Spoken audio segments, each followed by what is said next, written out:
नमस्कार, मी सुदर्शन देवखरे पुन्हा एकदा तुम्हा सगळ्यांचं स्वागत करतो माझ्या एका नव्या व्हिडिओ सोबत. मित्रांनो, आजचा हा व्हिडिओ हा मलेरियाचा पार्ट 7 आहे. पण या व्हिडिओची विशेषता अशी आहे, की आपण आज मलेरिया हा टॉपिक मी माझ्या ॲपमध्ये लॅब आयक्यूचं माझं ॲप आहे. त्याच्यामध्ये मी हेमॅटॉलॉजी कंप्लीट केलेलं आहे, पॅरासिटॉलॉजी कंप्लीट केलं आहे, बॅक्टेरियोलॉजी कंप्लीट केलं आहे, व्हायरोलॉजी कंप्लीट केलेलं आहे. त्याच्यानंतर आपण व्हेक्टर बॉर्न डिसीजमध्ये मलेरिया हा टॉपिक देखील पूर्णपणे कंप्लीट केलेला आहे. मला असं वाटतं एक 6 ते 7 पार्ट मलेरियाचे माझ्या आत्तापर्यंत येऊन गेलेले आहे. प्रत्येक पार्ट जो मलेरियाचा होता ह्या 6 ते 7 व्हिडिओमध्ये जर तुम्ही ऑब्झर्व्ह केलं, तर तो एक 1.5 तासापर्यंतचा व्हिडिओ माझा एव्हरेजमध्ये आहे.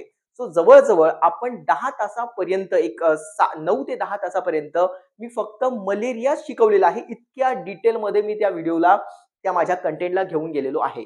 सो मलेरिया हा टॉपिक कंप्लीट झाल्याच्या नंतर आता आपल्याला बघायचं आहे, की 2023-24 ला एल-एस-ओ सर्कल आणि एल-एस-ओ मलेरियामध्ये या दोन्ही पेपरमध्ये मलेरियावर कोणत्या पद्धतीचे प्रश्न आलेले आहेत, किती डिटेलमध्ये ते गेलेलं आहे, त्या प्रश्नाचा नेमका अर्थ काय, ऑप्शन काय दिलेला आहे, करेक्ट आन्सर काय आहे आणि सोबतच त्याचं माझ्या नोट्समधून ते सगळे टॉपिक आपण कशा पद्धतीने कव्हर केले आहे त्याचं अनालिसिस देखील मी आज देणार आहे. सो ज्या विद्यार्थ्यांना अपकमिंग जी काही आरोग्य विभागाची डी-एच-एसची जी एक्झाम आहे, त्याच्यामध्ये lab scientific officer circle, lab scientific officer malaria आणि पुन्हा लॅब असिस्टंट ह्याच्या संदर्भातली बॅच जॉइन करायची असेल, तर खाली डिस्क्रिप्शन बॉक्समध्ये एक मी माझे जे ॲप आहे लॅब आयक्यू, त्या लॅब आयक्यूची लिंक तुम्हाला देऊन देईल. प्ले स्टोअरवरून ते तुम्ही डाउनलोड करू शकता आणि सोबतच मी तुम्हाला देणार आहे माझा नॉन पेड जो WhatsApp ग्रुप आहे, त्याची देखील लिंक मी टाकणार आहे. सो माझ्या त्या नॉन पेड ग्रुपला देखील तुम्ही जॉइन करू शकता. सो मित्रांनो, जाऊया आजच्या डिटेल व्हिडिओमध्ये. एल-एस-ओ सर्कल हा जो एक पार्ट आहे. एल-एस-ओ सर्कल जो आहे 2023-24 ला जी एक्झाम झालेली होती, त्याच्यामध्ये ज्या टॉपिकवर प्रश्न विचारले होते मलेरियामध्ये, तो एल-एस-ओ सर्कलचा जो हा पेपर आहे, हे सर्व पेपर जे आहे ते माझ्या जे ॲप आहे ज्यांनी बॅच जॉइन केली आहे, त्याच्यामध्ये सगळ्या पद्धतीचे लॅब संदर्भातले पेपर मी तिथे अवेलेबल करून दिलेले आहे. तिथलाच हा पेपर आहे 2023-24 चा आणि एल-एस-ओ सर्कल या पेपरमध्ये मलेरिया या टॉपिकवर जो आपण रिसेंटली कंप्लीट केलेला आहे, कशा पद्धतीचे प्रश्न विचारलेले आहे, त्याचं डिटेल एनालिसिस आपण इथे घेणार आहे. सो मित्रांनो, जाऊया आजच्या पहिल्या प्रश्नाकडे आणि प्रश्न समजून घेऊया. So thin smear examination for the malaria diagnosis is done for. So पहिली गोष्ट, थिन आणि थिक स्मिअर काय आहे? मला असं वाटतं माझा तो व्हिडिओ दुसरा किंवा तिसरा व्हिडिओ आहे, ज्याच्यामध्ये आर-डी-के वर मी डिटेल एक्सप्लेनेशन दिलेलं आहे. जवळ एक 2 ते 3 पेजेस मी आर-डी-के वरच म्हणजे एक्सप्लेनेशन दिलेलं आहे. सो ते आर-डी-के बघितल्याच्या नंतर आपण मायक्रोस्कोपीवर गेलो होतो. कशा पद्धतीने आपण ते ब्लडचे स्मिअर बनवतो, कोणतं स्टेन, किती प्रकारचे स्टेन आपण यूज करतो, काय त्याचं महत्त्व आहे आणि थिन स्मिअरमध्ये आणि थिक स्मिअरमध्ये काय बघितलं जातं. तर मित्रांनो, इथे जो प्रश्न विचारलेला आहे तो थिन स्मिअर बद्दल विचारलेला आहे. जेव्हा ब्लड स्लाइड आपण घेतो, तेव्हा आपण तिथे एक थिक स्मिअर पण बनवतो आणि एक थिन स्मिअर देखील आपण टंग शेपचा बनवलेला असतो. तर याने प्रश्न विचारलाय की हा जो थिन स्मिअर आहे, याच्यामुळे आपल्याला कशाचं डायग्नोसिस होते. सो प्रश्न एकदम सिंपल आहे.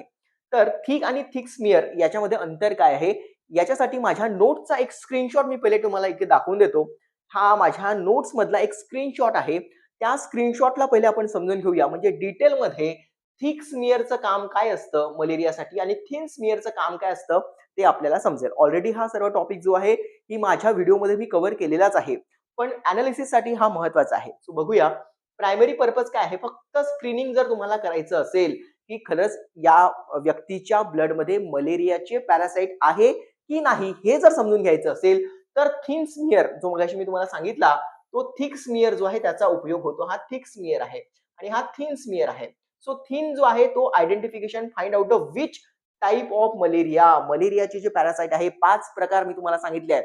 त्यातले ही 2 महत्त्वाचे फॅल्सिपेरम आहे आणि प्लाझ्मोडियम व्हायवॅक्स आहे. ते जास्त महत्त्वाचे आहे. तो टाइप कोणता आहे ते जर तुम्हाला डिटेल बघायचं असेल, तर या थिन स्मिअरला तुम्हाला ऑब्झर्व्ह करावं लागतं. त्याच्यानंतर ब्लडचा volume. Use a concentrated puddle of the blood. इथे खूप जास्त ब्लडचं कॉन्सन्ट्रेशन असतं. Use a single thin drop spread out. So इथे ब्लडचा जो ब्लडला आहे इथे स्प्रेड आउट केलेलं असतं. सेन्सिटिव्हिटी हा जो आहे हायली सेन्सिटिव्ह असतो. म्हणजे इथे मलेरियाचा पॅरासाइट असेल तर त्या थिक ब्लडवर आपल्याला लगेच समजून येतो. हायली सेन्सिटिव्ह आहे. Less sensitive can miss a low amount of a parasite. So कधी-कधी त्या थिन स्मिअरवर, त्या पातळ स्मिअरवरून कधी-कधी मलेरियाचे पॅरासाइट जे आहे ते मिस पण होऊ शकतात. पण ते थिकमध्ये होत नाही. थिकमध्ये पटकन मलेरियाचा पॅरासाइट जो आहे तो दिसून जातो. पुढे बघूया. त्याच्यानंतर RBC cell. So RBCs are intentionally broken up before the viewing and RBC are kept completely intact. So याच्यामध्ये आर-बी-सीला काय केलं जातं, ब्रेकअप केलं जातं. ते कसं कसं केलं जातं याचं डिटेल एक्सप्लेनेशन मी माझ्या त्या स्टेनिंग मेथडमध्ये सांगितलेलं आहे. आणि इथे आर-बी-सी जे आहे त्याला कंप्लीटली इंटॅक्ट अँड याच्यामध्ये आर-बी-सीजला ब्रोकन डाउन केलं जात नाही. Not fix with the methanol. मिथेनॉलचा वापर फिक्स करण्यासाठी इथे केला जात नाही. म्हणूनच इथे आर-बी-सी काय होऊन जातात, ब्रोकअप होऊन जातात. आणि इथे जी सिच्युएशन आहे आर-बी-सी इंटॅक्ट राहते कारण की आपण याला फिक्स केलेलं आहे मिथेनॉलनी. तर अशा पद्धतीचं हे एक थिक स्मिअर आणि थिन स्मिअर जे आपण मलेरियासाठी बनवतो त्याच्याबद्दलची माहिती होती. आणि आता आपला प्रश्न बघूया. याच्याबद्दल एक जनरल माहिती घेतल्याच्या नंतर आता आपण आपल्या प्रश्नाकडे जाऊया. सो थिन स्मिअरचं काम काय आहे? थिन स्मिअर आत्ताच सांगितल्याप्रमाणे कॉन्सन्ट्रेशन ऑफ मलेरिया पॅरासाइट असणार आहे का, किती जास्त प्रमाणामध्ये आहे किंवा किती कमी प्रमाणामध्ये आहे, हे आपल्याला थिन स्मिअर वरून कळत नाही. त्याच्यामुळे हे ऑप्शन चुकीचं आहे. त्याच्यानंतर identification of a complication in a malaria. So मलेरियामध्ये कॉम्प्लिकेशन्स येतात. सहसा ते फॅल्सिफरमध्ये येतात. ही केस जेव्हा सिव्हिअर केसवर पोहोचते तेव्हा त्याचे काय सिम्प्टम्स आहे हे देखील मी माझ्या व्हिडिओजमध्ये कव्हर केलेलं आहे. सो हे अशा प्रकारचं जे काही कॉम्प्लिकेशन आहे ते आपल्याला ब्लडच्या स्मिअरवरून समजतच नाही. त्याच्यामुळे हे देखील याचं ऑप्शन नाही आहे. Identification of malaria resistance.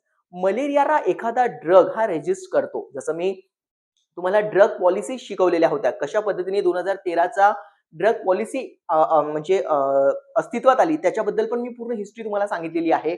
So हे जे मलेरियाला रेजिस्ट करणारे जे काही ड्रग असतात त्याच्याबद्दलची कुठलीच माहिती आपल्याला ब्लड थिन मधून पण समजत नाही आणि थिक मधून पण समजत नाही. त्याच्यामुळे हा पण ऑप्शन जो आहे तो कट झाला. सो बघूया दुसऱ्या identification of a plasmodium species. तो कोणत्या प्रकारचा स्पीसीज आहे? स्पीसीज म्हटलेला आहे. असं नाही म्हटलं की प्लाझ्मोडियमला किंवा मलेरियाला फक्त आयडेंटिफाय करायचं आहे. ते जर राहिलं असतं तिथे थिक स्मिअर, जाडा स्मिअर आला असता. थिन स्मिअरमध्ये कोणत्या प्रकारचा प्लाझ्मोडियमचा स्पीसीज आहे? तो प्लाझ्मोडियम फॅल्सिपेरम आहे, तो प्लाझ्मोडियम व्हायवॅक्स आहे, ओव्हॅलिज आहे, नोव्हॅलिज आहे की मलेरियाई आहे, हे सगळं डिटेलिंग जे आहे ते आपल्याला थिन स्मिअर मध्ये पाहायला मिळतं. जे मी माझ्या या नोट्स मध्ये इथेच लिहिलेलं आहे. बघा इथेच आपण लिहिलेलं आहे टाइप ऑफ मलेरिया. कोणत्या टाइपचा तो मलेरिया पॅरासाइट आहे त्याचं आयडेंटिफिकेशन होतं. सो अशा पद्धतीने या पॉइंट मुळे आपल्याला तो प्रश्नाचं जे करेक्ट आन्सर आहे ते समजून येतं. सो मित्रांनो, हा होता आजचा पहिला प्रश्न जो LSO च्या 2023 च्या सर्कल मधला हा प्रश्न होता. पुढे बघूया की अजून त्या पेपरमध्ये पी-वाय-क्यूला आपण एक्सप्लेनेशन करतो आहे कोणत्या पद्धतीचे प्रश्न विचारलेले आहे. सो नंतरचा आपण बघूया हिव तापावरील. आता जेव्हा येते ते काही लोकांचं म्हणणं असेल की सर पहिला प्रश्न हा इंग्रजीमध्ये होता, दुसरा प्रश्न मराठीमध्ये दिसून राहिला. मित्रांनो 2023-24 मध्ये काय झालं होतं की प्रश्न जेव्हा ही एक्झाम जी आहे ती TCSने घेतली होती. त्याच्यामुळे तिथे ऑप्शन होता की तुम्ही प्रश्नाला मराठीमध्ये किंवा इंग्रजीमध्ये दोन्ही पद्धतीने डील करू शकत होते. तो जो पेपर मी डाउनलोड केला आहे त्यांनी हा हा प्रश्न जो आहे तो मराठीमध्ये डील केलेला आहे. तो आपल्याला मराठी आणि इंग्रजीमुळे खूप काही फरक पडत नाही. ठीक आहे. जरी तो मराठीमध्ये दिला असेल त्याला मी इंग्लिशमध्ये तुम्हाला करून एक्सप्लेन करून सांगेलच आणि मराठीमध्ये समजला तर काही विषयच नाहीये. सो मराठी आणि इंग्रजी असे दोन्ही ऑप्शन तुम्हाला तुमच्या पेपरमध्ये जर एक्झाम TCSने घेतली तर असेलच आणि जर ते MPSCने घेतली तर तो डेफिनेटली तो इंग्लिशमध्येच राहील. सो हिवताप राष्ट्रीय औषध धोरण या वर्षीपासून सुरू करण्यात आलं. तर मित्रांनो हे जे हिवतापचा अर्थ होतो मलेरिया, एक ड्रग पॉलिसी म्हणायचं आहे त्यांना. राष्ट्रीय औषध धोरण म्हणजे काय? Drug policy. सो मलेरियाची जी ड्रग पॉलिसी आहे ती केव्हा अस्तित्वात आली सर्वात पहिले? सो मित्रांनो ही जी पूर्ण हिस्ट्री होती ती मी खूप व्यवस्थित तुम्हाला सांगितलं होतं. कारण की मी एक माझा जो पहिला पॉइंट याच्या संदर्भात मी शिकवलेला होता तो प्री पॉलिसी इरा. आधी काही पॉलिसीज ह्या ज्या मलेरियाचे जे ड्रग होते त्याच्या संदर्भात काही पॉलिसीज नव्हत्या. डॉक्टरांना जे जे वाटायचं त्या पद्धतीने ते औषध द्यायचे. त्याच्यानंतर ती एक धोरण ठरवण्यात आलं की मलेरिया असेल, व्हायवॅक्स असेल तर कोणत्या पद्धतीचं औषध द्यायचं. त्याच्यानंतर फॅल्सिपेरम असेल तर कोणत्या पद्धतीचं औषध द्यायचं. सो एक ड्रग पॉलिसी ठरवण्यात आली होती. आत्ताच्या आपण 2026 मध्ये उभे राहून जेव्हा म्हणतो आहे तर आज पण ती ड्रग पॉलिसी जी आहे मलेरियावरची ती कंटिन्युअसली अपडेट होत गेली आहे आणि आज आपण 2013 ची जी ड्रग पॉलिसी आहे ती यूज करतो आहे. पण ही 2013 ची आतापर्यंत आपण यूज करतो आहे.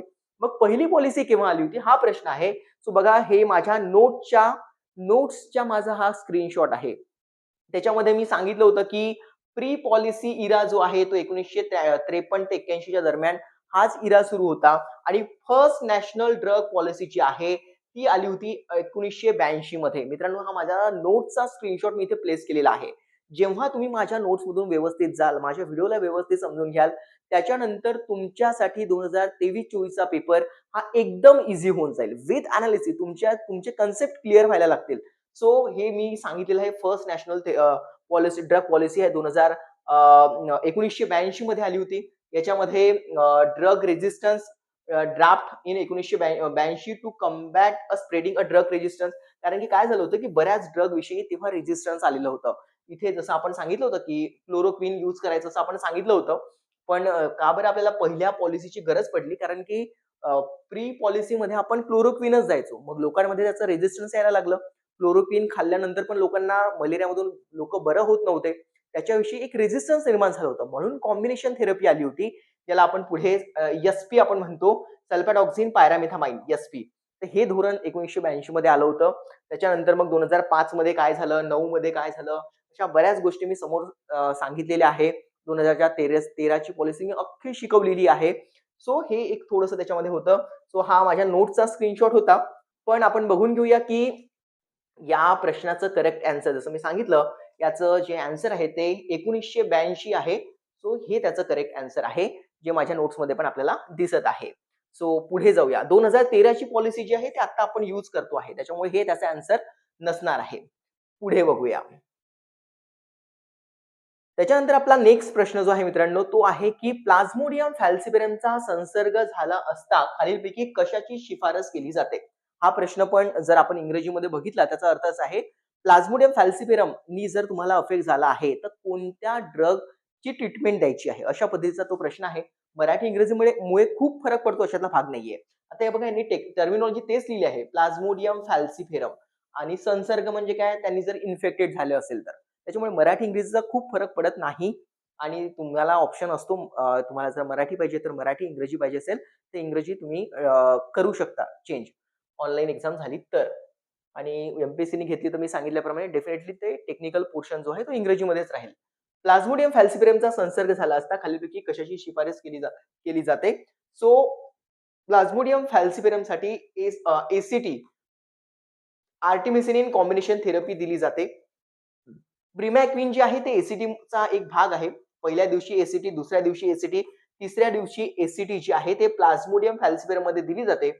त्याच्यानंतर पहिल्या दिवशी एसपी जो ड्रग आहे, मगाशी आपण जो एसपी बोललो, सल्फॅडॉक्सिन पायरामिथामाइन तो ड्रग दिला जातो आणि त्याच्यानंतर प्रिमॅक्विन जे आहे ते दुसऱ्या दिवशी दिल्या जाते.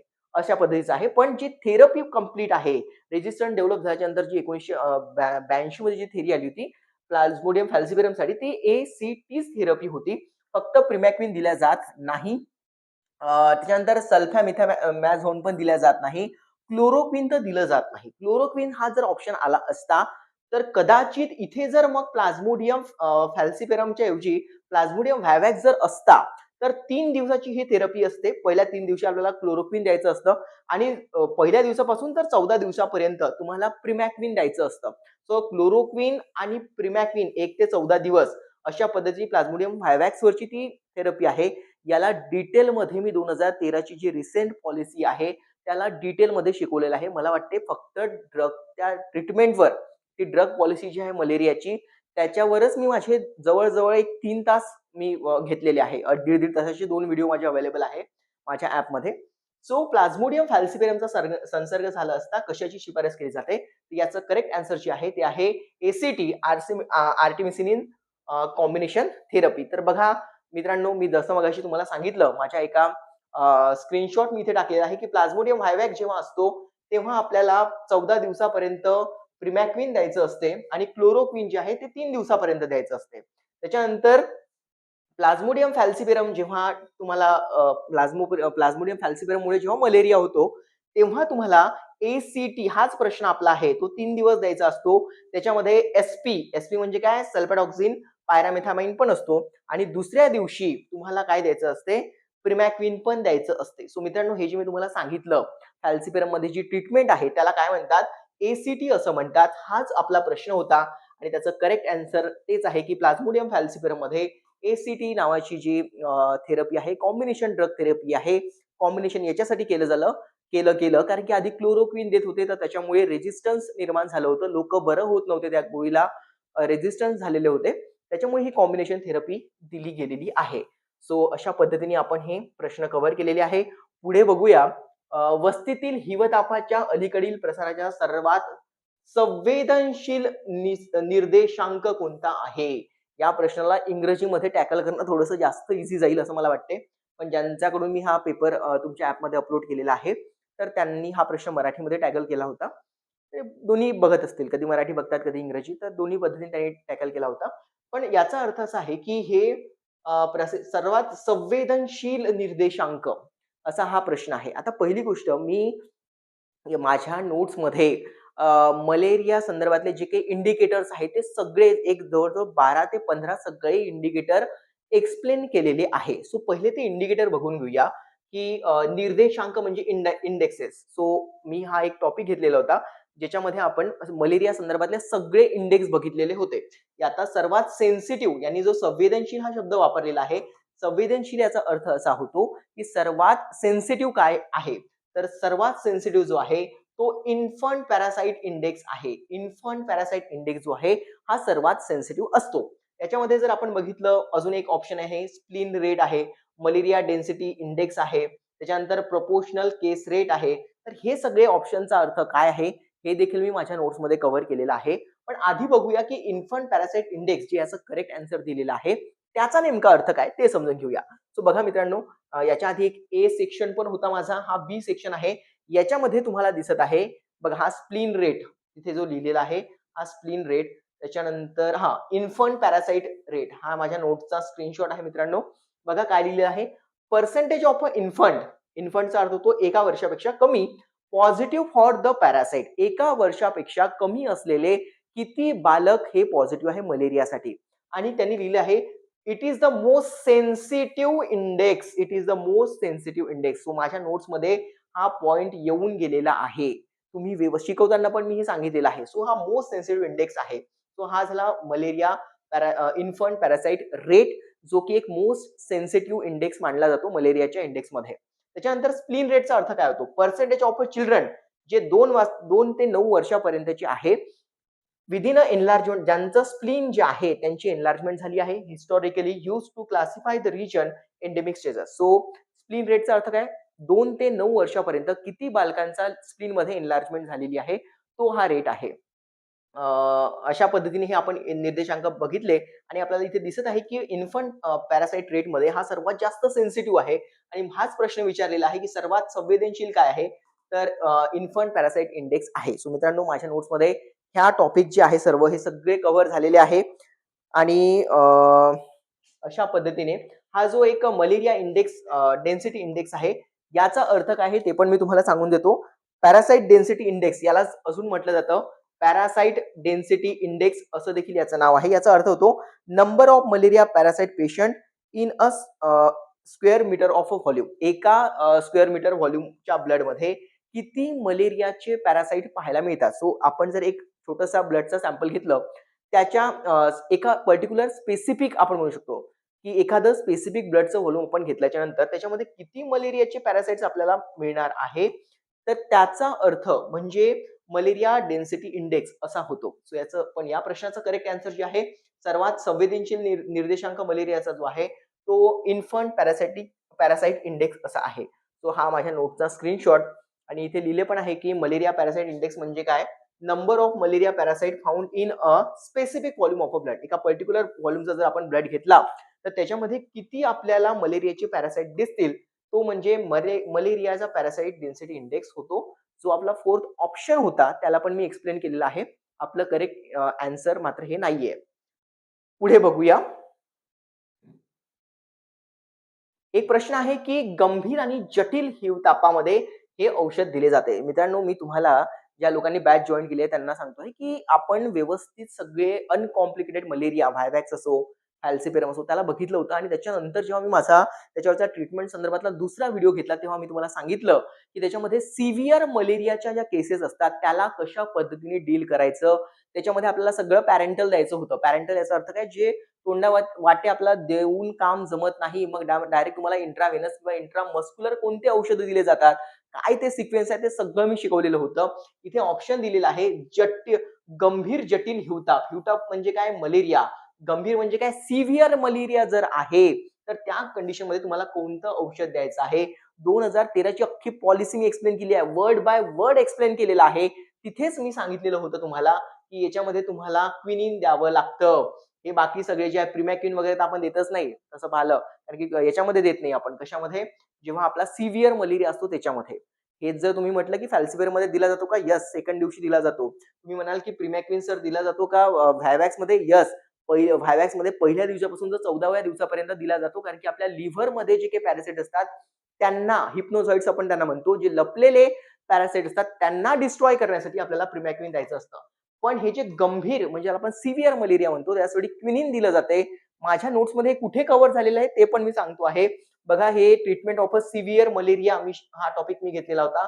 हा त्याचा स्क्रीनशॉट आहे. तेव्हा बघा मी इथे सांगितलं होतं हे बघा, chemotherapy for the severe and complicated malaria जटिल आणि सिव्हिअर मलेरिया याच्यामध्ये आपण क्विनिन वापरायचं आहे. तसे 4 ऑप्शन आपल्याकडे तिथे होते. तुम्ही क्विनिन पण देऊ शकता. तुम्ही आरटी सुनेट पण देऊ शकता. आरटी मेथेरिन पण देऊ शकता आणि आरटी इथर पण देऊ शकता. हे 4 ऑप्शन आपल्याकडे होते, जे आपण सिव्हिअर मलेरियामध्ये देऊ शकतो. त्यापैकी क्विनिन ऑप्शनमध्ये होता म्हणून आपण क्विनिन हे आन्सर जे आहे ते टिक केलेलं आहे किंवा ते बरोबर आन्सर आहे. सो हा स्क्रीनशॉट ज्या लोकांनी बॅच जॉइन केलं असेल त्यांना पटापट ह्या सगळ्या गोष्टी ना अशा बिलकुल जात असतील, की नाही यार हे आपण वाचलेलं आहे, शिकवलेलं आहे, मी अभ्यास केलेला आहे. सो जाऊया पुढे. समजून घेऊया which of the following malaria infection is associated with the cerebral malaria complication. आता पहिली गोष्ट म्हणजे सेरिब्रल मलेरिया कॉम्प्लिकेशन काय? मलेरियाचं जेव्हा कॉम्प्लिकेशन होतं जसं मी आता सांगितलं तुम्हाला, की मलेरिया कॉम्प्लिकेटेड अनकॉम्प्लिकेटेड असला तर वेगळी ट्रीटमेंट आहे. मलेरिया हा कॉम्प्लिकेटेड झाला तर मात्र वेगळी ट्रीटमेंट आहे. काय ते सिम्प्टम्स आहे जेव्हा आपण म्हणूया, की मलेरिया हा कॉम्प्लिकेटेड आहे, तो सिव्हिअर आहे, असं आपण केव्हा म्हणणार ते आपण बघूया. बरं याचं पहिले मी आन्सर सांगून देतो. Which of the following malaria infection कोणत्या प्रकारचं इन्फेक्शन जे आहे मलेरियाचं, त्याला आपण म्हणणार की तो एकदम सेरिब्रल मलेरिया पर्यंत घेऊन जातो. तर तो मलेरिया जो आहे मलेरिया फॅल्सिफेरम आहे. फेटल आहे. जीव घेणा कोणता मलेरिया असेल तर तो कोणता आहे? प्लाझ्मोडियम फॅल्सिफेरम आहे. हा सर्वात खतरनाक आहे. सर्वात खतरनाक, सर्वात बदमाश कोणता असेल तर तो आपला प्लाझ्मोडियम फॅल्सिफेरम आहे. सो हे जे इथे ऑप्शन सांगितलेलं आहे म्हणजे क्वेश्चनमध्ये जो प्रश्न आलेला आहे सेरिब्रल मलेरिया, तर हे सिम्प्टम्सच मी तुम्हाला सगळे माझ्या नोट्समध्ये कव्हर केलेले होते. हे बघा सिव्हिअर मलेरिया हा लाईफ थ्रेटनिंग असतो. याच्यामध्ये सेरिब्रल मलेरिया हे सिम्प्टम्स कोणते-कोणते सिम्प्टम्स दिसून येतात? तर सेरिब्रल मलेरिया याच्यामध्ये आपला कॉन्शियसनेस नसतो, मेंटल कन्फ्युजन असते, डेलिरियम असते किंवा कोमावाली सिच्युएशन असते. ह्या सगळ्या सिच्युएशन आपल्याला सिव्हिअर मलेरियामध्ये पाहायला मिळतात. मल्टिपल सीझर्स म्हणजे झटके ना आपण ज्याला म्हणतो ते पण याचं एक्झाम्पल आहे सिव्हिअर मलेरियाचं. त्याच्यानंतर रेस्पिरेटरी डिस्ट्रेस म्हणजे श्वास घ्यायला त्रास होणे वगैरे यासारख्या गोष्टी पण पाहायला मिळतात. नंतर अशा बऱ्याच जॉन्डिस झालं, ॲबनॉर्मल ब्लीडिंग आहे, सर्क्युलेटरी कोलॅप्स आहे. हे सगळे जे तुम्हाला सिम्प्टम्स दिसत आहे, हे सिव्हिअर मलेरियाचे सर्व सिम्प्टम्स आहे. तर मित्रांनो अशा पद्धतीने आपण हा पण प्रश्न व्यवस्थित डील केलेला आहे आणि तुम्हाला होपफुली समजला असेल. समोरचा प्रश्न बघूया. भारतातील 2012 ते 17 हिवताप नियंत्रणासाठी धोरणात्मक कृती योजनेचे उद्दिष्ट काय होते? सो याचं मराठीमध्ये जे आहे थोडंसं कॉम्प्लिकेटेड आहे. जर मराठीमध्ये बघितलं तर हाच जर प्रश्न ज्यांनापासून मी हा पेपर घेतलाय, त्यांचा तो पेपर त्यांनी डाउनलोड करून मला पाठवला होता. पण हाच जर इंग्रजीमध्ये टॅकल केला असता, तर ते अजून थोडंसं आपलंसं वाटलं असतं मला, असं मला वाटते. सो या प्रश्नाचं जे आहे, त्याला म्हटलं जातं strategic action plan for the malaria control in India 2012 ते 17 under the national vector borne disease control program. So हे पण मी शिकवलेलं आहे. काय याचे उद्दिष्ट होते याचे? तर याचे उद्दिष्ट असं होतं, की रिड्यूस द इन्सिडन्स म्हणजे लोअर द एन्युअल मलेरिया जो आहे, वर्षाला जो एन्युअल मलेरिया आहे, 1 केस पर 1000 पॉप्युलेशन. एका वर्षामध्ये 1000 लोकांच्या मागे फक्त एकच केस पाहिजे मलेरियाची. हे उद्दिष्ट होतं. या लेव्हलवर आपल्याला मलेरिया कंट्रोल करायचा होता. नंतर रिड्यूस द मॉर्टॅलिटी म्हणजे मलेरियामुळे होणारे जे काही डेथ्स आहेत ते आपल्याला कमी करायचे होते. हे उद्दिष्ट होतं. केसची मॅनेजमेंट व्यवस्थित करायची. 100% सस्पेक्टेड जे काही आहे त्यांचं स्क्रीनिंग करायचं आर-डी-गेटच्या हेल्पनी. Effective treatment. जर तुम्हाला स्क्रीनिंगमध्ये काही कोणी पॉझिटिव्ह मिळालं, तर त्याला प्रॉपर ट्रीटमेंट द्यायचं हे उद्दिष्ट होतं. नंतर व्हेक्टर कंट्रोल म्हणजे जे काही आपण मलेरियासाठी रिस्पॉन्सिबल असलेला जो व्हेक्टर आहे, मच्छर आहे, त्याला आपण कशा पद्धतीने कव्हर करू शकतो, कंट्रोल करू शकतो. सो ते सगळे गोष्टी ज्या आहेत त्याच्यामध्ये होत्या. तर त्या नेट वापरणं असो, ठीक आहे, किंवा ते स्प्रे असो, त्या सगळ्या गोष्टी मी माझ्या व्हिडिओमध्ये ऑलरेडी डिटेलमध्ये एक्सप्लेन केलेल्या आहे बरं. मी इथपर्यंत सांगितलंय माझ्या व्हिडिओमध्ये हा जो तुम्ही आपण रेसिड्युअल स्प्रे सांगतो त्या स्प्रेमध्ये कोणते केमिकल्स यूज केले जातात. जी नेट वापरली जाते ज्याला आपण म्हणतो लॉंग लास्टिंग इन्सेक्टिसाइडल नेट. त्या नेटला कोणतं केमिकल लावलं जातं, कोणतं इन्सेक्टिसाइडल लावलं जातं हे देखील मी सांगितलेलं आहे. इतक्या डिटेलमध्ये मी सगळं घेऊन गेलेलो आहे. सो मित्रांनो, हे दिसतंय आपल्याला वर्षामध्ये आपल्याला याचा काय उद्देश होता, की एका वर्षामध्ये एकच केस 1000 पॉप्युलेशनच्या मागे यायला पाहिजे इतका कमी मलेरिया आपल्याला करायचा आहे. सो हाच प्रश्न, याच टॉपिकवरचा एक प्रश्न आपल्याला इथून दिसून येतो. स्ट्रॅटेजिक प्लॅन काय होता मलेरिया संदर्भाचा 2012 ते 17 मध्ये 1000 लोकांमध्ये 1 पेक्षा कमी तुम्हाला एपीआय आणायचा होता. सो अशा पद्धतीचा हा प्रश्न होता. याला पण आपल्या नोट्समध्ये आपण कव्हर केलेलं होतं. सो जाऊया पुढे.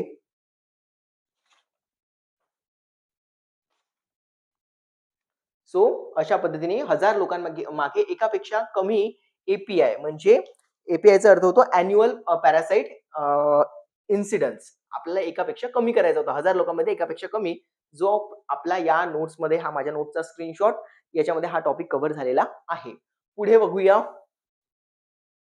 नेक्स्ट प्रश्न. So vector for the malaria is. So हा एकदमच सोपी प्रश्न होता. ज्यांना मलेरिया बद्दलचा एम पण माहित नाही अशा लोकांना पण हा प्रश्न येऊ शकत होता. फिमेल अॅनाफोलस मॉस्किटो जो आहे रिस्पॉन्सिबल असतं मलेरियासाठी. पण मित्रांनो, जेव्हा मी हा टॉपिक स्टार्ट केला मलेरिया, त्याच्या आधी एक मी 45 मिनिटाचा एक व्हिडिओ घेतला होता. त्याच्यामध्ये मी माझ्या ॲपमध्ये तो होता vector borne disease. So vector borne disease म्हणजे नेमकं काय, त्या संदर्भात मी सगळं सांगितलं होतं आणि कोणकोणत्या व्हेक्टरमुळे कोणकोणते डिसीज होतात. यावेळेस तुम्हाला हा विचारला फिमेल अॅनाफोलस मॉस्किटोमुळे मलेरिया होतो. अजून काय-काय विचारू शकते? माझ्या नोटचा एकदा स्क्रीनशॉट बघा, तुम्हाला लक्षात येईल मी हा माझ्या नोटचा स्क्रीनशॉट आहे. फिमेल अॅनाफोलस मॉस्किटोमुळे होणारे डिसीज, त्याच्यानंतर एडिस इजिप्तीमुळे होणारे सगळे डिसीज मी इथे लिहिलेले आहे. त्याच्यानंतर क्युलेक्स मॉस्किटोमुळे होणारे सगळे जे डिसीज आहेत त्याच्याबद्दल मी सांगितलेलं आहे. सँड फ्लाईजमुळे होणारे कोणकोणते डिसीज आहेत ते सगळं मी इथे सांगितलेलं आहे. टी-सेट्स फ्लाय त्याच्यामुळे होणारे डिसीज कोणते आहेत, त्याच्यानंतर टिक्समुळे होणारे कोणते आहे, बॉडी लाईसमुळे होणारे कोणते आहेत, रॅट फ्लियाजमुळे होणारे कोणते डिसीज आहे, असे सगळेच प्रकारचे जे पॅरासाइट्स आहे त्याच्यामुळे कोणत्या कोणत्या प्रकारचे डिसीज होतात हे सगळं मी माझ्या नोट्समध्ये कव्हर केलेलं होतं. कारण की आपल्याला व्हेक्टर बॉर्न डिसीज आहे.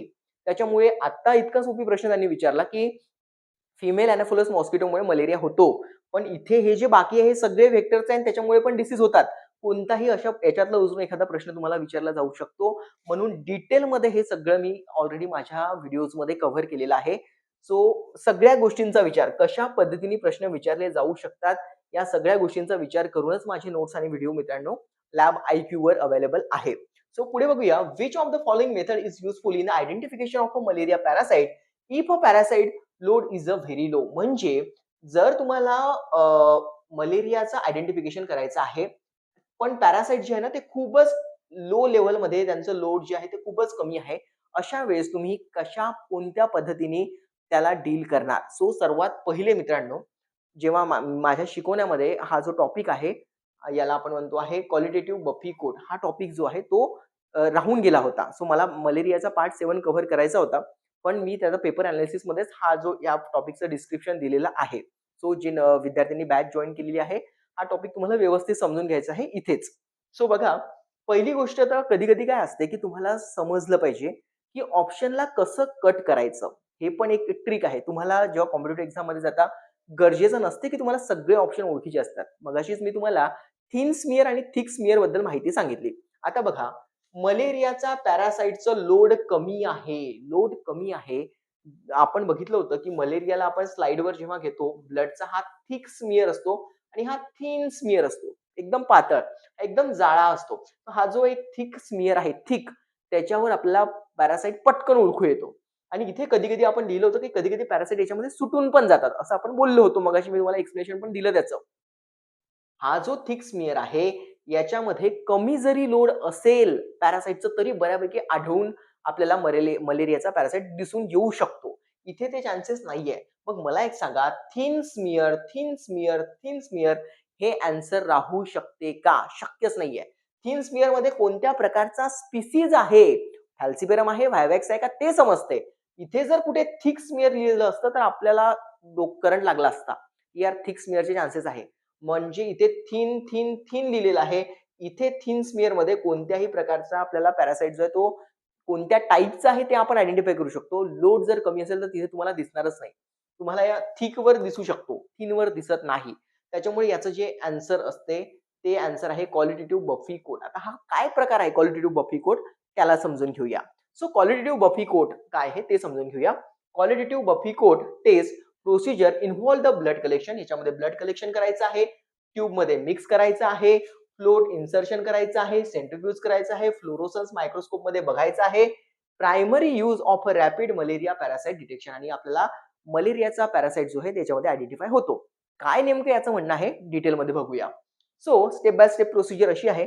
सर्वात पहिले तुम्ही काय करायचं 55 ते 65 मायक्रोलिटर व्हेनस जे काही ब्लड आहे ते तुम्हाला कनेक्ट करायचं आहे into the specialised QBC capillary. हे जे क्वालिटेटिव्ह बफी कोटची एक छोटीशी ट्यूब येते, कॅपिलरी येते. समोर मी तुम्हाला डायग्राम दाखवतो. त्याच्यामध्ये हे ब्लड जे आहे तुम्हाला इन्सर्ट करायचं आहे. Pre coated with the acridine orange and the anticoagulant. हे जे ट्यूब आहे क्यूबीसी जी कॅपिलरी आहे म्हणजे क्वालिटेटिव्ह बफी कोटची जी की एक ट्यूब असते त्याच्यामध्ये आधीपासूनच ॲक्रिडिन ऑरेंज नावाचा एक कलरिंग एजंट टाकलेला असतो आणि ते गोठू नये म्हणून तिथे अँटीकोॲग्युलंट टाकलेला असतो. अशा ट्यूबमध्ये तुम्हाला ब्लडला टाकायचं आहे. पुढे बघूया. Allow a blood to flow through the tube and gently roll till the tube is mix with the blood internal acridine orange coating. So आतमध्ये याला व्यवस्थित आपल्याला मिक्स करून घ्यायचं आहे. व्यवस्थित सेंट्रिफ्यूज करून घ्यायचं आहे. त्याच्यामुळे काय होणार, हे जे ब्लड आहे, ॲक्रिडिन ऑरेंज आहे आणि अँटीकोॲग्युलंट आहे, हे चांगल्या पद्धतीने मिक्स होऊन जाईल. पुढे समजून घेऊया. Inserting a float. त्याच्यानंतर insert a cylindrical plastic float in the open end of the capillary tube using a clean forcep and cap the tube with the closure cap. So तुम्हाला काय करायचं आहे, बंद हे बघा, हे ट्यूब आहे आणि एका साइडने तुम्हाला त्याला काय करायचं आहे, क्लोज करून द्यायचं आहे. पुढे बघूया. पुढे आहे की तुम्हाला त्याला सेंट्रिफ्यूज करायचं आहे. Place the tube in a specialized capillary centrifuge and spin at the high speed of 5 minute. 5 मिनिटं त्याला गोल फिरवायचं आहे. त्याच्यानंतर this separate the blood component by density into the. ते ब्लड सेपरेट होईल, मग आरबीसीज वेगळे होतील. त्यानंतर बफी कोट जो आहे सेंटरमध्ये येऊन जाईल आणि प्लाझ्मा वेगळा होऊन जाईल. Forcing a parasite to position near to the top of a red and buffy coat in a interface where the floating expect the layer. So आपल्याला काय दिसतं बघा, प्लाझ्मा लेयर जे आहे ते आपल्याला वरच्या साईडला दिसून येते. आरबीसी जे आहे ते आपल्याला खालच्या लेयरला दिसून येते आणि इथे तुम्हाला जो आहे तो एक बफी कोट दिसून येतो. या बफी कोट मध्ये जर मलेरियाचे पॅरासाइट्स असतील तर तिथे ते मलेरियाचे पॅरासाइट्स तुम्हाला दिसतील. जेव्हा तुम्ही मायक्रोस्कोपी मध्ये फ्लोरोसन मायक्रोस्कोपी जेव्हा कराल ते चमकतात, ते दिसतात. हे बघा तुम्हाला इथे दिसत आहे, हे बघा, हे जे दिसतंय स्टार. सो हे ते काय आहे, त्यांच्या वेगवेगळ्या स्टेज पण तिथे दिसतात. ते पॅरासाइट पण आपल्याला त्याच्यामध्ये दिसतात. So microscopy. Mount the procedure tube into the specialized fluorescence microscope holder and examine under the blue violet light. Identify the malaria parasite by their bright fluorescence green and orange stained nucleic acid structure against the dark black background. So जेव्हा fluorescence microscopy तुम्ही करता तेव्हा या buffy कोडमध्ये तुम्हाला काय दिसतात, हे सगळे पॅरासाइट जे आहे ते पण ओळखू येतात. सो अशा पद्धतीने हे एक मेथड आहे. मायक्रोस्कोपी तर आहेच, आरडीके पण आहे. मी तुम्हाला एक अजून एक मेथड शिकवली होती पीसीआर टेक्निक. त्याच्यामध्ये पण आपण कमी जर क्वांटिटीमध्ये पॅरासाइट असेल तर ते पीसीआर पद्धतीने पण ओळखले जाऊ शकतात. पण ऑप्शनमध्ये पीसीआर नव्हता. म्हणून मग आपल्याला इथे हे जे ऑप्शन दिलं होतं क्वालिटेटिव्ह, क्वांटिटेटिव्ह बफी कोट. तर हे नेमकं काय आहे? तुम्हाला ब्लड घ्यायचं आहे 55 एम-एम पर्यंत आणि ते जे आहे तुम्हाला त्या क्वालिटेटिव्ह बफी कोटच्या ट्यूबमध्ये टाकायचं आहे. ॲक्रिलिन नावाचं जे कलरिंग एजंट आहे तो अँटीकोॲग्युलंट त्याच्यामध्ये टाकायचा आहे. त्याला सेंट्रिफ्यूज करायचा आहे. जो बफी कोट येतो त्याला मग ते पॅरासाइट जेव्हा तुम्ही मायक्रोस्कोपीमध्ये बघता फ्लोरोसन्स मायक्रोस्कोपीमध्ये ते चमकताना दिसतात. सो लोड कमी असताना अशा पद्धतीने क्वालिटेटिव्ह बफी कोटच्या मेथडने आपण आयडेंटिफाय करू शकतो आणि हे आन्सर का बरं नाहीये त्याचं पण एक्सप्लेनेशन मी दिलेलं आहे. पुढे जाऊया.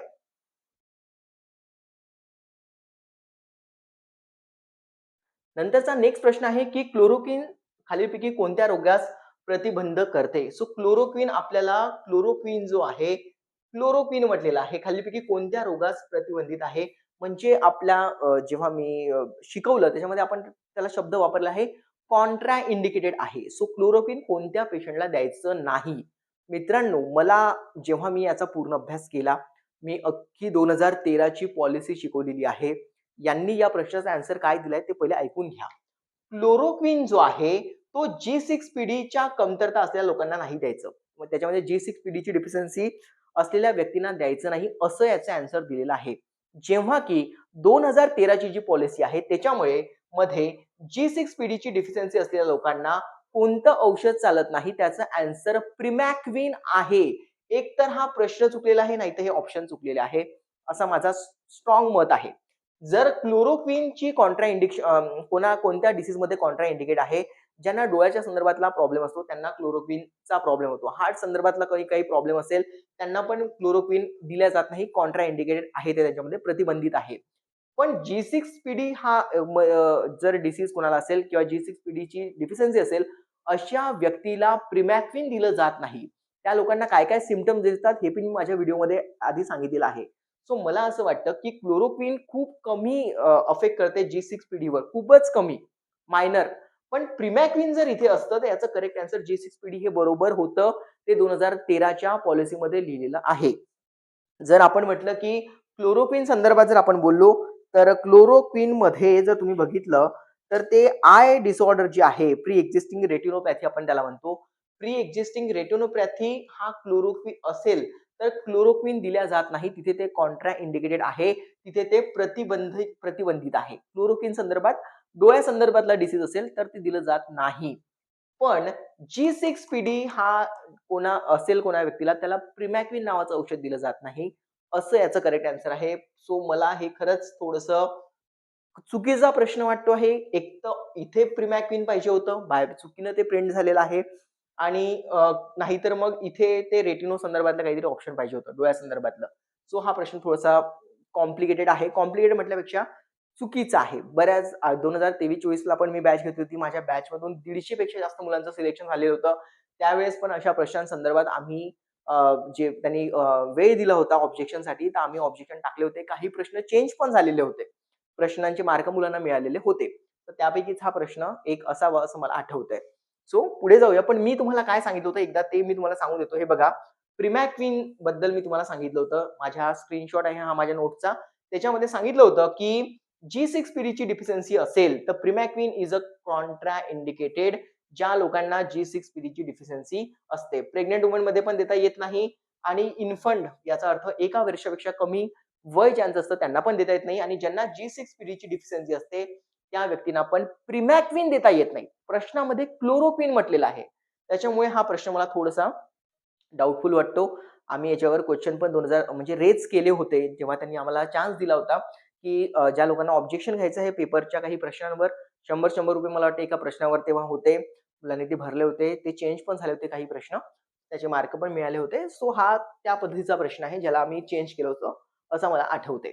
पुढे जाऊया. Is is given for the chemo prophylaxis of the malaria.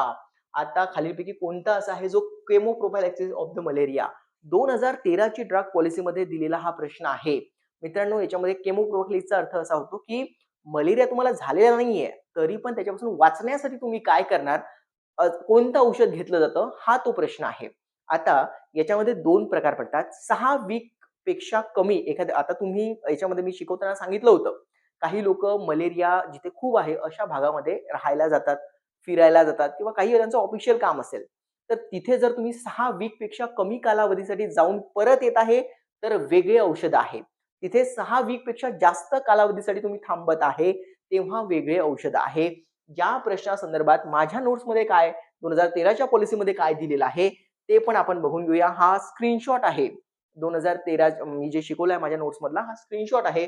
तिथे बघा मी लिहिलं होतं, की शॉर्ट टर्म केमो प्रोफायलॅक्सिस जर 6 वीकपेक्षा कमीसाठी तुम्ही अशा भागामध्ये जात आहे, तेव्हा तुम्हाला डॉक्सिसायक्लिन दिलं जातं. त्याच्यानंतर जर तुम्ही 6 वीकपेक्षा जास्त जात असाल, तर मिफ्लोक्विनिन दिलं जातं. हे डिटेलमध्ये मी शिकवलेलं आहे. माझ्या व्हिडिओजमध्ये. आता डिटेलमध्ये मी जात नाही, पण मी सांगितलेलं होतं सर्व किती एमजी घ्यायचं काय. सो डॉक्सिसायक्लिन दिलं जातं हे आपण बघितलं होतं आणि इथे पण हाच प्रश्न विचारलेला आहे. मलेरियाच्या केमोप्रोफायलॅक्सिसमध्ये डॉक्सिसायक्लिन दिलं जातं हा प्रश्न जसाच्या तसा माझ्या नोट्समधून आलेला आहे. सो जे लोकं प्रॉपर अभ्यास करत आहे, त्यांना हे सगळं इथे व्यवस्थित मी अरेंज करून दिलेलं आहे. फक्त व्हिडिओ पाहणं, समजून घेणं, नोट्सवर प्रॉपर अंडरलाईन करणं आणि अभ्यास तुमचा तयार असेल. सो इतकं व्यवस्थित मी मेहनत या सगळ्या बॅचवर घेतो आहे सध्या. सो बघूया पुढला प्रश्न काय आहे? हिवतापाच्या परजीवाच्या किती निरनिराळ्या प्रकारच्या प्रजाती ओळखण्यात आलेल्या आहे? आता बघा, हिवताप म्हणजे मलेरिया, त्याच्या जो पॅरासाइट्स आहे त्याच्या किती प्रजाती ओळखण्यात आलेल्या आहे. याचं ऑप्शन आहे ना, यांनी 4 दिलेलं आहे. म्हणजे 4 प्रकारचे मलेरियाचे पॅरासाइट असतात. पण खरं पाहता, मी माझ्या नोट्समध्ये पण हे सगळं सांगितलेलं आहे. त्याचं 5 प्रजाती आहे. कोणकोणत्या? एक आहे प्लाझ्मोडियम फॅल्सिफेरम आहे. नंतर प्लाझ्मोडियम व्हायवॅक्स आहे. त्याच्यानंतर प्लाझ्मोडियम मलेरियाई आहे. प्लाझ्मोडियम ओव्हॅली आहे आणि एक नवीन जी आता काही वर्षांपूर्वी अ, अ, ओळखू आलेली आहे, ती आहे प्लाझ्मोडियम नोव्हॅलिस. तर अशा 5 प्रजाती प्लाझ्मोडियमच्या आहेत. पण ऑप्शन जर आपण बघितला, इथे कुठे तुम्हाला 5 दिसत नाहीये. त्याच्यामुळे 4 जे आहेत त्या नोव्हॅलिसला आपण त्यातून काढून टाकलं, तर 4 महत्त्वाच्या ज्या आहेत, ज्या सहसा आढळून येतात त्या 4 आहेत. जर इथे ऑप्शन कुठे 5 असतं, तर डेफिनेटली याचं आन्सर 5 असतं. पण इथे ऑप्शन 5 नाहीच आहे. त्याच्यामुळे आपल्याला याचं आन्सर जे आहे ते 4 द्यावं लागेल. सो अशा पद्धतीने ते पण टॅकल करावं लागतं. तसं पाहायला अपडेटेड माहितीनुसार त्याचं जे ॲन्सर आहे ते 5 ऑप्शनमध्ये हवं होतं. नोव्हॅलिस पण आहे, मलेरिया आहे, व्हायवॅक्स आहे, ओव्हॅलिस आहे आणि फॅल्सिफेरम आहे. पण 4 दिलं आहे. त्यांनी हा नोव्हॅलिसला त्यांनी कन्सिडरच केलं नाहीये. त्याच्यामुळे हे सगळं झालं. नोव्हॅलिसला त्यांनी कन्सिडर केलं नाही. नवीन असल्या कारणाने कदाचित ते असेल. सो पुढे बघूया. हां. सो हां.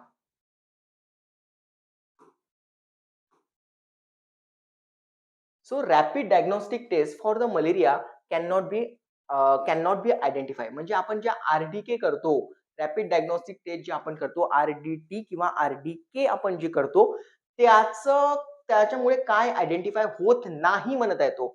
मिक्स इन्फेक्शन होतं का? येस, डेफिनेटली होतं. तुम्हाला प्लाझ्मोडियम फॅल्सिफेरम आहे का? मी सांगितलं होतं तुम्हाला, जी आरडीके असते त्याच्यामध्ये मी इथे रक्त टाकलं, इथे बफर टाकलं, की तुम्हाला 3 लाईन पाहायला मिळतात. एक कंट्रोलची असते, एक पी-एफची असते, एक पी-व्हीची असते. जर दोन्ही प्रकारचं इन्फेक्शन असेल, तर दोन्ही प्रकारचे ते तिथे काड्यावर येऊन जातं. सो मिक्स इन्फेक्शन समजतं. प्लाझ्मोडियम व्हायवॅक्स समजते का? येस, फक्त प्लाझ्मोडियम व्हायवॅक्स पण समजते. प्लाझ्मोडियम फॅल्सिफेरम समजते का? येस, प्लाझ्मोडियम फॅल्सिफेरम पण समजते. प्लाझ्मोडियम मलेरियाई समजते का? नाही. प्लाझ्मोडियम मलेरियासाठी आरडीके किट बनलेली नाही. एवढंच काय 2012 मध्ये 12 पर्यंत जे 2013च्या याच्यामध्ये दिलेलं आहे ड्रग पॉलिसीमध्ये त्याच्यामध्ये ते इतकं लिहिलं आहे, की 2012 पर्यंत ही जी आर-डी-के आपण म्हणतोय ती फक्त फॅल्सिफेरमसाठीच होती आणि 2013 पासून प्लाझ्मोडियम फॅल्सिफेरम प्लस प्लाझ्मोडियम व्हायवॅक्ससाठी ती अस्तित्वात आली. ते पण मी एकदा तुम्हाला दाखवून देतो. त्याच्यामुळे याचा आन्सर जे आहे मलेरियासाठी प्लाझ्मोडियम मलेरियाचं आयडेंटिफिकेशन होत नाही आर-डी-के मधून. ठीक आहे. सो हा एक महत्त्वाचा मुद्दा होता.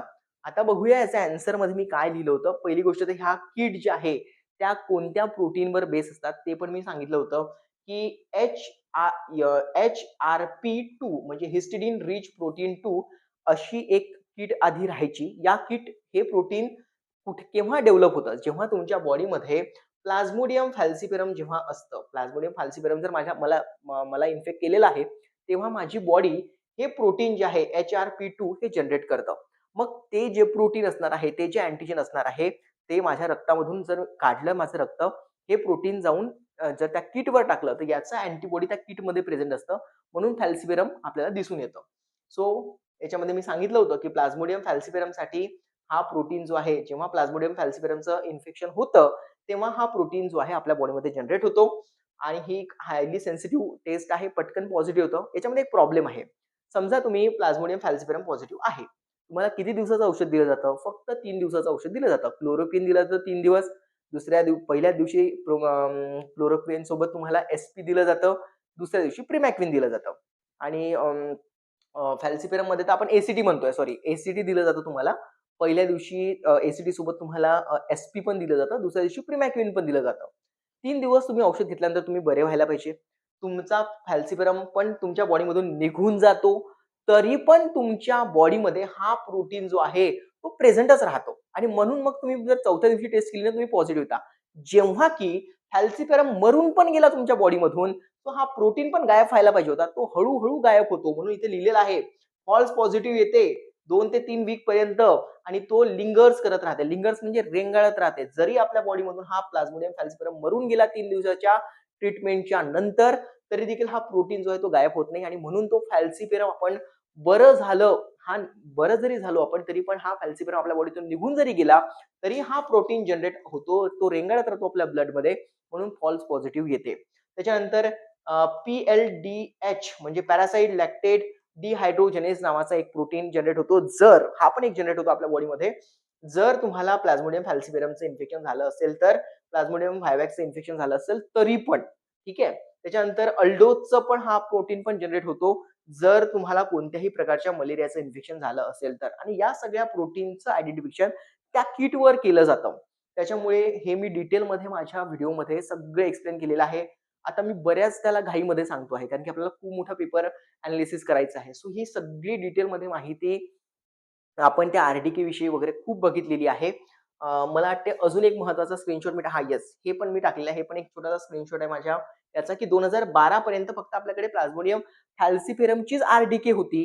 पण 2013 मध्ये आपल्याकडे बायव्हॅलेंटचा अर्थ काय? प्लाझ्मोडियम फॅल्सिफेरम पण आणि प्लाझ्मोडियम व्हायवॅक्स पण दोन्हीही प्रकारच्या किट अवेलेबल झाल्या होत्या. ते 2013 पासून. हा महत्त्वाचा प्रश्न मी शिकवताना पण तुम्हाला सांगितलं होतं, की हे 2012 पर्यंत फक्त ची आर-डी-के होते आणि 2013 पासून प्लाझ्मोडियम व्हायवॅक्स प्लस प्लाझ्मोडियम फॅल्सिफेरमच्या किट अवेलेबल झाल्या होत्या. सो असा हा तो प्रश्न होता. सो पुढे जाऊया. अच्छा, yes. JS Bhattacharya stain is used for the identification of. आता हे जे-एस-बी म्हणतात त्याला. जे-एस-बी हे स्टेन जे आहे ते कशासाठी वापरलं जातं? डेफिनेटली हे मलेरियासाठी वापरलं जातं. मित्रांनो, या टॉपिकला मी इतकं डिटेलमध्ये घेतलेलं आहे. बघा स्क्रीनशॉटमध्ये मी तुम्हाला दाखवतो आहे. मी जिम्सा स्टेन डिटेलमध्ये शिकवलं आहे. त्याच्यानंतर फील्ड स्टेन शिकवलेलं आहे. लॅशमिनियन स्टेन पण शिकवलेलं आहे. नंतर हे जे जे-एस-बी स्टेन आहे, हे आता आपण जे बघितलं याला पण मी डिटेलमध्ये घेतलेला आहे. सो हा जी-एस-बी स्टेन आहे, मलेरियासाठी वापरला जातो. सो पुढे बघूया नेक्स्ट प्रश्न काय आहे? जागतिक हिवतापावरील कृती योजना धोरण global malaria action plan strategy काय आहे? 2015 पर्यंत हिवताप प्रकरणातील 75% किंवा त्याहून अधिक घट साध्य करण्यासाठी हे पावले ठरवणे. सो हा जो 2000 global malaria action plan strategy काय आहे? तर त्याचं 2015 पर्यंत गोल होतं, की त्यांना 75% पेक्षा मलेरियाच्या केसेस ज्या आहेत त्या 75% आणि त्याच्यापेक्षा जास्त कमी करायचा आहे हा प्लॅन होता. सो मी जे शिकवलं त्याच्यामध्ये काय-काय होतं ते पण एकदा बघून घेऊया. हा एक प्रश्न आहे आपला आणि अजून एक प्रश्न आहे. दोन्ही प्रश्न मिळून मी एकदाच माझ्या नोटचा स्क्रीनशॉट दाखवणार आहे. कारण की त्या एकाच पेजवरचे हे 2 प्रश्न आलेले आहेत त्यामुळे. So हा एक प्रश्न आपण बघितला. हा अजून एक प्रश्न होता. Roll back malaria global strategic plan. Roll back ही एक संस्था होती जी मलेरियासाठी काम करत होती. हे मी शिकवलेलं आहे. Roll back malaria global strategic plan was launch in the air. So हा याचा आन्सर जे आहे 1998. आता हे माझ्या दोन्ही प्रश्न जे आपण बघितले ते माझ्या नोट्समध्ये कुठे लिहिलेले आहे त्याच्याबद्दल थोडंसं बघूया. सर्वात पहिले येस, हा तो ग्लोबल मलेरिया ॲक्शन प्लॅन. त्याच्यामध्ये बघा तसं पाहता ग्लोबल मलेरिया ॲक्शन प्लॅनमध्ये काय-काय लिहिलेलं आहे ते आपण बघूया. त्याच्यामध्ये त्यांनी लिहिलेलं आहे, की मलेरियाचं प्रिव्हेन्शन करणं, त्याचं डायग्नोसिस करणं आणि त्याची ट्रीटमेंट करणं हे एक्सपेक्टेड आहे या प्लॅनमध्ये. त्याच्यानंतर मलेरिया फ्री स्टेटस आपल्याला आणायचं आहे हे लिहिलेलं आहे. त्याच्यानंतर आणखी एक होतं, की transform a malaria surveillance into the core intervention. तर हे पण काही होतं. रिड्यूस द इन्सिडेंट म्हणजे मलेरिया कमी झाले पाहिजे. त्याच्यामुळे ज्या डेथ आहेत त्या कमी झाल्या पाहिजे. प्रिव्हेन्शन आपल्याला करायचं आहे. त्यासाठी आपल्याला काय करायचं आहे? Maintain the malaria free status ठेवायचं आहे. आणि हे जे मी रोल बॅक मलेरिया पार्टनरशिप जे आहे त्याच्याबद्दल सांगितलं आणि ते 1998 मध्ये आलं होतं. हे बघा इथे लिहिलंय. रोल बॅक मलेरिया पार्टनरशिप जे आहे ते 1998 मध्ये आलेलं आहे. तो हा दुसरा प्रश्नाचा आपला आन्सर होतं. आणि अजून एक गोष्ट इथे मला जी खटकली ते मी तुम्हाला सांगतो. 1 मिनिट हां. येस. बघा इथे काय लिहिलेलं आहे, हा जो प्रोग्राम होता ग्लोबल प्रोग्राम, याच्यामध्ये लिहिलं आहे की आपल्याला अँटी मलेरियल ड्रग डेव्हलप करायचे आहे आणि व्हॅक्सिन्स पण आपल्याला डेव्हलप करायचे आहे मलेरियाच्या विरुद्ध.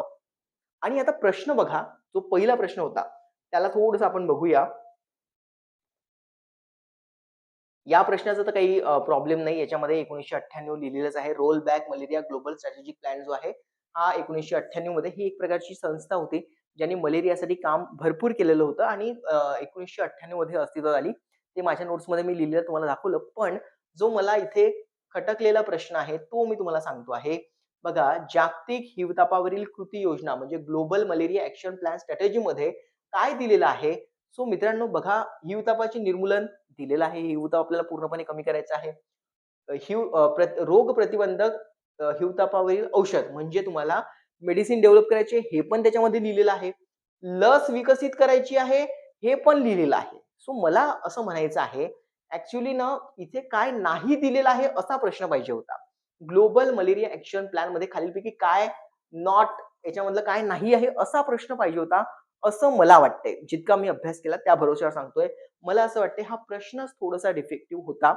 2015 पर्यंत हिवताप प्रकरणात 75 पक्षी किंवा त्यापेक्षा अधिक घट साध्य करण्यासाठी पावले ठरवणे. सो मला असं वाटतं, की याच्यामध्ये हे बाकी पण जे ऑप्शन आहे ते करेक्टच आहे. कारण की हे बघा हिवतापाचे निर्मूलन करणं म्हणजे एलिमिनेशन ऑफ मलेरिया. दुसरी गोष्ट औषधं, हिवतापाचे मलेरियाची औषधं आणि लसीचा विकास. हे सगळं तुम्हाला ग्लोबल मलेरिया याच्यामध्ये दिसेल जर तुम्ही माझ्या नोट्समध्ये बघितलं किंवा नेटवर जरी बघितलं तरी डेफिनेटली तुम्हाला ह्या सगळ्या गोष्टी भेटून जातील. सो मी जे इथे केलेलं आहे बघा, आपल्याला काय करायचंय मलेरियाचं प्रिव्हेन्शन दिसून जाते. त्याच्यानंतर हे बघा व्हॅक्सिन अँटी मलेरिया ड्रग बनवायचे आहे, जे ऑप्शनमध्ये आहे. व्हॅक्सिन डेव्हलप करायचे आहे, हे पण याच्यामध्ये लिहिलेलं आहे. मलेरिया फ्री करायचं आहे म्हणजेच निर्मूलन करायचं आहे, ते पण लिहिलेलं आहे. म्हणजे सगळेच ऑप्शन लिहिलेले आहे. त्याच्यामुळे त्या प्रश्नामध्येच थोडासा क्वेश्चन मार्क होतो, की हा प्रश्न खरंच बरोबर आहे की नाही? सो पुढे जाऊया. माझ्या मते तो प्रश्न थोडासा अजून चांगला होऊ शकला असता. सो नेक्स्ट प्रश्नावर जाऊया. Which of this is a preference beating time of the Anopheles mosquito म्हणजे मलेरियाचा जो मच्छर आहे एनाफिलस तो कोणत्या वेळी चावतो हा प्रश्न आहे. सो कोणत्या टाईमला तो चावतो हा प्रश्न मी ऑलरेडी घेतला आहे. हा पण टॉपिक कव्हर झाले. नाईटला चावतो. पण माझ्या नोट्समध्ये थोडंसं वेगळ्या पद्धतीने मी याला कव्हर केलं होतं. पण ज्याने मी तेच असते, की कॉम्पिटिटिव्ह एक्झाममध्ये जसाचा तसा प्रश्न कधीच येत नाही. प्रश्न कधी मुलं मला बॅच लावायसाठी फोन करतात. "सर तुमच्या शिकवण्यातून जसेच्या तसे प्रश्न येतील का? आम्ही तुमची बॅच लावली की सिलेक्ट होणार का?" बेटा तसं कोणीच सांगू शकत नाही. आणि जो सांगत असेल ना, की माझी बॅच लावली की तुझं सिलेक्शन पक्का आहे. हे चुकीचं आहे. कॉम्पिटिटिव्ह आपण 10वी ची एक्झाम देतोय का? नाही. ही कॉम्पिटिटिव्ह एक्झाम आहे. बघा आता एकदम सिंपल तुम्हाला इथे समजेल, की मी तर सांगितलं होतं ब्लड रिक्वायर्ड लागते होस्ट हंटिंग आणि ॲक्टिव्हिटी पिरियड. अच्छा मलेरियाचा मॉस्किटोचा ॲक्टिव्हिटी पिरियड काय आहे? त्याला म्हटलं आहे नक्टेरियल.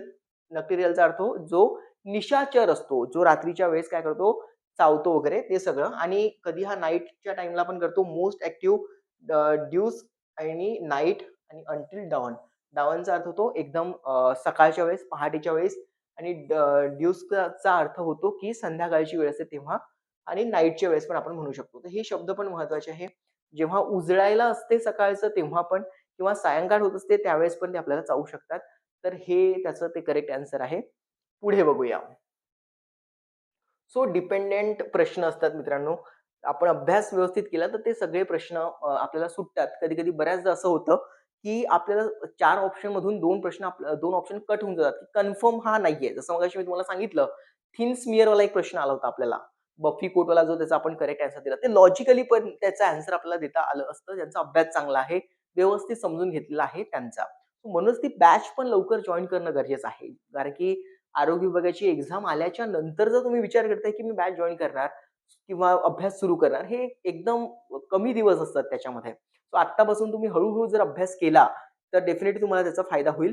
सो बघूया पुढचा sexual cycle of a malaria cycle occur in कुठे होते? Body of a mosquito. So मलेरियाची जी सायकल आहे, ती 2 पार्टमध्ये डिव्हाईड असते. एक ह्युमन बॉडीच्या आतमध्ये पण होते आणि एक मच्छरांच्या बॉडीमध्ये पण ते पॅरासाइट्स आपली सायकल कंप्लीट करतात. सो इथे विचारलंय की सेक्शुअल सायकल कुठे कंप्लीट करतात? तर ते मॉस्किटोच्या बॉडीमध्ये सेक्शुअल सायकल कंप्लीट करतात. आपल्या बॉडीमध्ये ते असेक्शुअल सायकल कंप्लीट करतात. माझ्या नोट्समध्ये हे कुठे कव्हर केलेलं आहे ते पण बघूया. सो बघा, मलेरियाच्या पॅरासाइट जे आहे, ते 2 होस्टमध्ये त्यांची लाईफ सायकल कंप्लीट होते. एनाफोलस मॉस्किटो पण आहे आणि ह्युमन बीइंग पण आहे. त्याच्यामध्ये आपण बघितलं होतं, की असेक्शुअल रिप्रोडक्शन जे आहे, ते कुठे होते? ह्युमन्समध्ये होते आणि सेक्शुअल रिप्रोडक्शन जे आहे, ते कुठे होते? मॉस्किटोच्या बॉडीमध्ये होते. सो पुढे बघूया. काय प्रश्न आहे? येस, एवढंच आजचे प्रश्न होते. मित्रांनो, अशा पद्धतीने आपण हे सगळं कव्हर केलेलं आहे. हा प्रश्न आपला शेवटचा प्रश्न होता आणि आज आपण एल-एस-ओ सर्कल जो आहे, जो 2023 चा पेपर होता, त्याच्यामध्ये मलेरिया या टॉपिकवर काय-काय विचारलेलं आहे, हे सगळं कव्हर केलेलं आहे. मित्रांनो, मला शिकवत असताना माझी एक नेहमीच पद्धत असते, की मी खूप डिटेलमध्ये व्यवस्थित आधी पहिले सगळे शिकवून देतो. त्याच्या नोट्स माझ्या ॲपमध्ये अवेलेबल आहे. एम-सी-क्यूज बरेच अवेलेबल आहे. त्याच्यानंतर तो टॉपिक झाल्याच्या नंतर प्रिव्हियस इयर क्वेशनमध्ये त्या एका टॉपिकवर काय-काय विचारलं आहे, ते सगळे कव्हर करायचे. याच्यानंतर जो आहे, तो मी एल-एस-ओ मलेरिया जो आहे, त्याचा पण मी पूर्ण पेपर एनालिसिस घेणार आहे. मलेरिया या टॉपिकवर त्याच्यामध्ये काय-काय विचारलंय त्या पेपरमध्ये, त्याचा पण माझा नेक्स्ट व्हिडिओ येणार आहे. तो माझ्या ॲपमध्येच येणार आहे. सो तो पण आपण एक टॉपिक कव्हर करणार आहे. त्याच्यानंतर आपण फायलेरिया सुरू करणार आहे. फायलेरियावर पण मी डिटेलमध्ये माझे व्हिडिओ येतील आणि त्याच्यानंतर त्याचं एनालिसिस येईल, की 2023-24 च्या पेपरमध्ये काय विचारलं होतं त्या संदर्भातलं. मित्रांनो, ज्या विद्यार्थ्यांना बॅच जॉइन करायची असेल, एल-एस-ओ सर्कल, एल-एस-ओ मलेरिया आणि लॅब असिस्टंटची, तर त्यामध्ये तुम्ही कमेंट बॉक्समध्ये मी तुम्हाला ॲपची लिंक पण टाकून देतो. माझा नॉन पेड WhatsApp ग्रुप आहे, त्याची पण लिंक टाकून देतो. माझा नंबर पण मी स्टार्टिंगला दिला होता. तिथे तुम्ही कॉन्टॅक्ट करू शकता. सो तुम्हाला बॅच जॉइन करायची असेल, तर मला WhatsApp करा 9960 157 852 या नंबरला WhatsApp करायचं, कॉल करायचा नाही. तुम्ही WhatsApp केलं तर मी सगळ्या डिटेलमध्ये तुम्हाला माहिती पाठवून देईल. भेटूया लवकरच आपल्या नेक्स्ट व्हिडिओमध्ये. तोपर्यंत सत्यमेव जयते.